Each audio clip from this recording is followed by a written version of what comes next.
वालेकुम।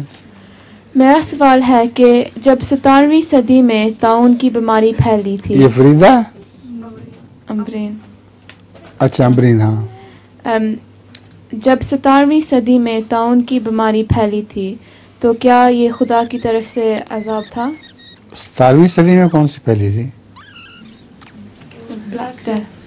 जब हज़रत मसीह मौद के ज़माने की बात कर नहीं नहीं, पहले की। वो ताउन जो था वो पहले यहाँ यूरोप में फैला था। वो भी खुदा ताला की तरफ से अजाब ही था, लेकिन हज़रत मसीह मौद अलैहिस्सलाम के और उसमें अजाब में फ़र्क है। हज़रत मसीह मौद अलैहिस्सलाम ने पहले पेशगोई कर दी थी कि इस तरह ताउन फैलने वाली है और होशियार कर दिया था लोगों को। उसके बाद फिर ताउन आई, तो ये पेशगोई के मुताबिक थी।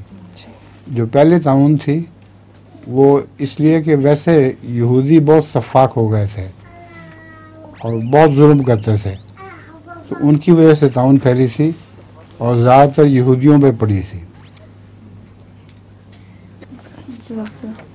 हाँ जी ठीक।